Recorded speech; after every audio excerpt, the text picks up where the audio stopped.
My name is Bob Maass, and I teach in the Video Audio Communication Arts program here at Metropolitan Community College. Been with the college a little over 20 years. I think this is about the 21st year. I started as a producer-director in our instructional design services areas. I was a producer-director for 6 years. And during that time, I also started teaching part-time. We didn't have a full-timer in the area teaching, so the instructional design services here at MCC actually taught all the video classes. I was a videographer for a little ABC affiliate in Axtell, Nebraska, or right by Axtell, Nebraska. It was actually between Axtell and Minden, about 14 miles south of Kearney. As a videographer, my job was to go out and shoot commercials for the TV station. I'd work with clients, and I was there for about 3 years. And again, I was a commercial videographer, and I also produced commercials. Being a small market station, you pretty much did whatever they had available for you. So I was a production assistant for our TV news. And then my main job was to travel around central Nebraska, western Nebraska, northern Nebraska, southern Kansas, and shot commercials for clients. I went to Omaha Gross for high school, and then when I got out of high school, I went to the university, or Kearney State College at the time. And again, coming out of high school, I didn't have a clue of what I wanted to do. So, of course, you become a business major when you don't know what you want to do at a lot of colleges. So I was in the business program at Kearney for about a year, despised it. I didn't see what I wanted to do with it.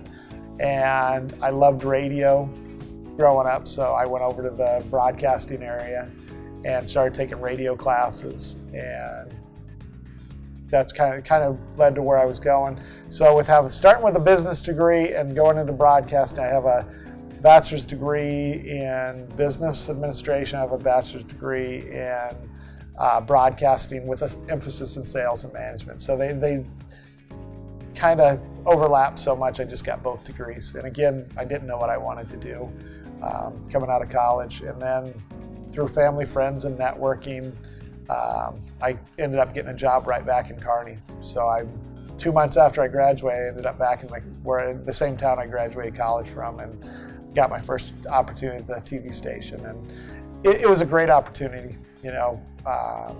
Just again, a lot of responsibility, good people to work with, fun working with clients. I had a great manager there, and it was a good starting out job.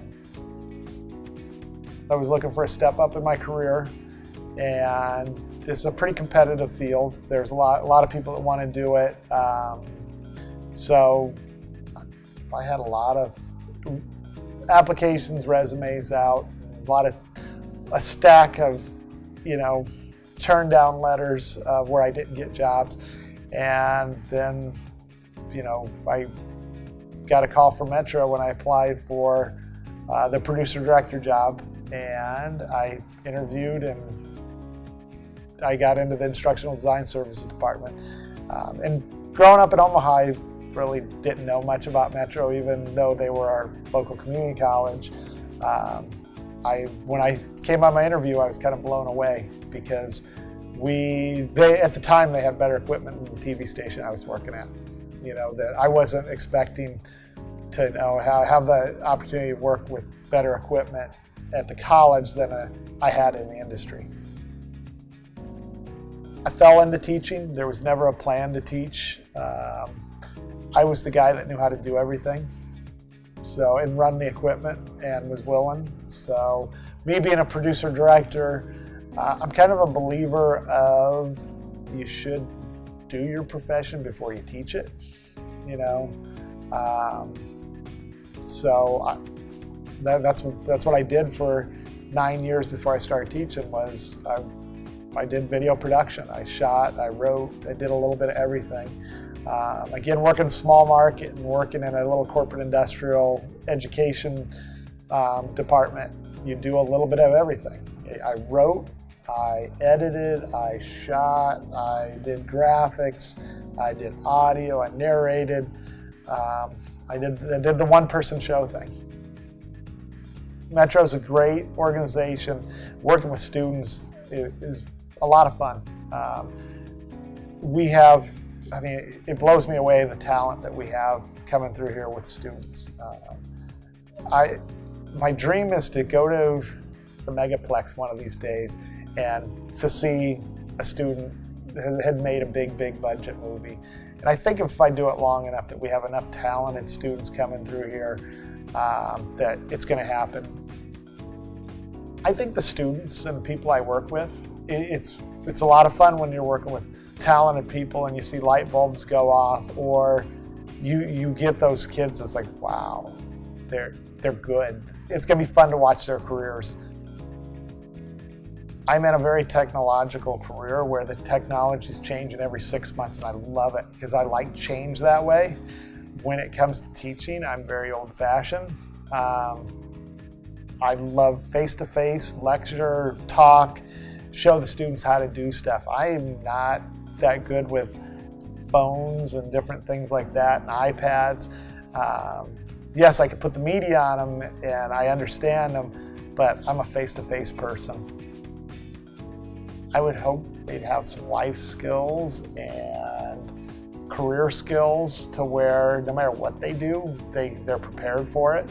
You know, again, I talked about relationships earlier, that, you know, that's going to work in any career you go into. You know, getting along with people, showing up on time, you know, doing your job, getting excited about your job, you know, that's any career type of thing.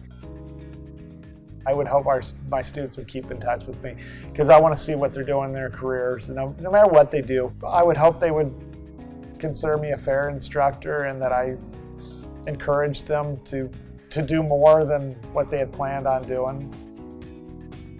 One of my challenges is it's hard to say no to people.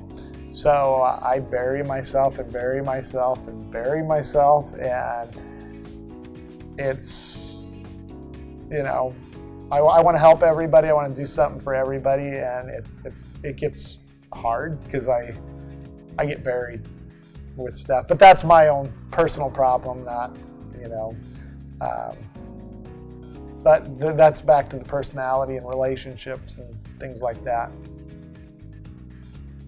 I have 2 children. I have a junior in high school and a freshman in high school, Jack and Leah, and with the ages they are, it's a lot of going to football games, softball games, kids events.